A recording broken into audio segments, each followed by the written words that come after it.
This movie was released a few weeks ago, and I didn't get around to reviewing it at the moment, so I'm doing it now before it becomes ancient. Like a relic.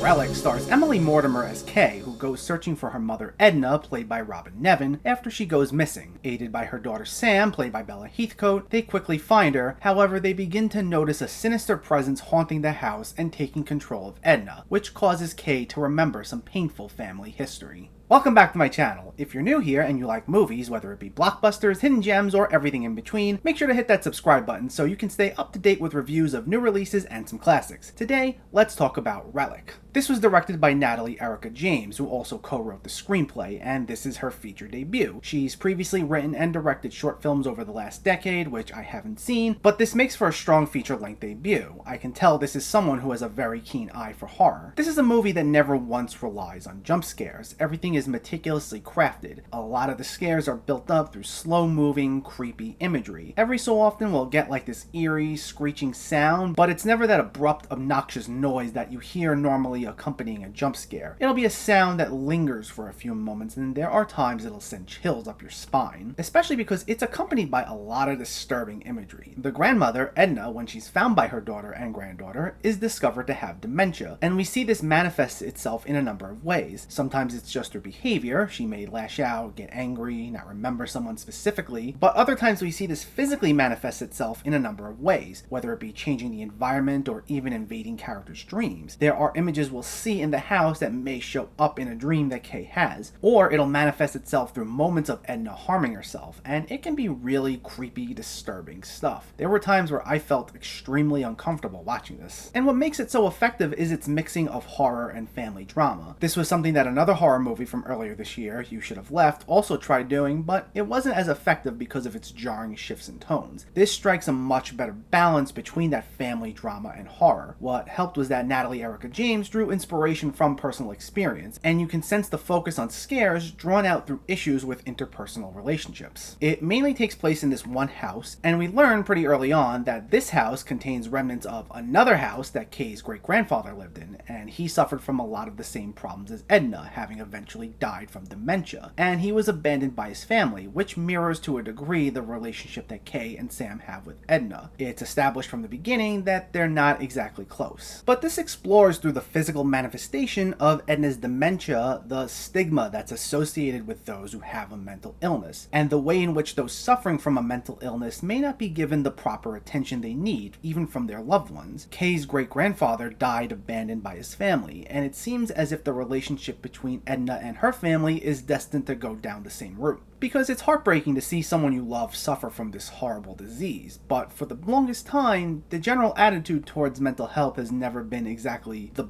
best or given the proper attention it needs. There are those who see someone with a mental illness and can't be bothered to help, or they'll look down upon them. The general attitude, at least from what I see, I could be wrong here, has been better, but that stigma is still there to a degree, and it's greatly explored through the strained relationship that Edna and Kay have, as well as the strained relationships that Kay's great-grandfather also had with his family. I liked how, even though this is filled with bizarre sequences and disturbing imagery, they are also closely linked to our main characters. It draws out fears they have or bad moments they experience and preys upon them and makes them more vulnerable. So it makes the conflict personal rather than it just being this random thing that's haunting everyone. And it makes the characters all well written, and my investment in them was further elevated by the performances. Emily Mortimer did a great job. She has to relive so much family trauma while trying to deal with this sinister presence looming, and it's just heartbreaking. Bella Heathcote was also very good. She tries to act as the moral center of the three main characters. It's implied she has a slightly better relationship with Edna, and she tries to be the more helpful of the two. I felt she was a bit underutilized at times though. There were times where it felt like she had the least to do of everyone, but anytime she was on screen was great. Robyn Nevin though was by far the biggest standout. This is an exceptional performance, mainly because it requires her to shift her tone and her attitude constantly. Like I said, she can be bitter and angry one minute and she's trying to hurt herself, but in the very next scene she may be calm and lucid, and things things seem like they might be on the up and up for a moment. So seeing those scenes when she's having a normal conversation with her family makes it all the more tragic when her dementia gets worse and the lurking presence in the house just grows bigger and bigger. She jumps from one behavior to the next seamlessly, and she is excellent here. As far as complaints go, I think the first 45 minutes or so tend to drag in certain areas. Like I said earlier, this is a slow moving film, and it's unfortunately to the movie's detriment at times. I'm not saying every scene needs to be filled with explosive action set pieces or anything like that, but there were a few moments during the first half where it just felt uneventful. It's a pretty gloomy film. It's by no means a feel-good experience as it's dealing with pretty heavy subject matter, but I think it gets so caught up in that you'll have these scenes of characters just trying to take everything in. They may be deep in thought or looking around or whatever it is, but not much may be going on in these moments, so those scenes will play out for just a bit too long. It definitely picks up though in the last half hour to 45 minutes, and from there, it's great. I'm also not going to spoil the ending, but I think people will find it polarizing. Like I said, there's a lot of bizarre imagery throughout here, and it carries over all the way to the end. This is definitely not a movie for everyone, but I can see people especially being put off by the last few minutes. It'll definitely leave you with a few questions. I personally didn't dislike it, but I found myself going,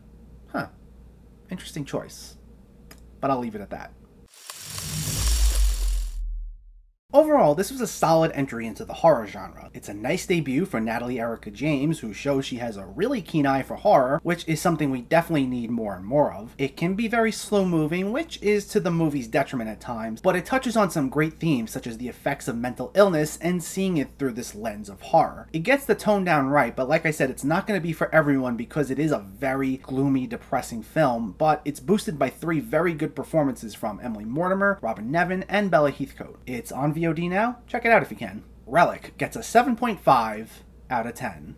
Meanwhile, if you like Christopher Nolan's movies, I'm currently in the middle of my series on his films, reviewing each of them one by one. I have a review of The Dark Knight hitting at the end of the week, and I'll probably have another 2020 review out around then as well, so check back at the end of the week so you don't miss those. So let me know, did you see Relic or are you planning to see it, and what were your thoughts? Did you like the performances? Did you enjoy the mixing of horror and family drama? And have you seen any good horror movies lately? Let me know in the comments below. If you enjoyed this video, please like it and share it, and for more movie reviews and film discussion, please make sure to hit that subscribe button to stay updated. Thanks for watching, everyone.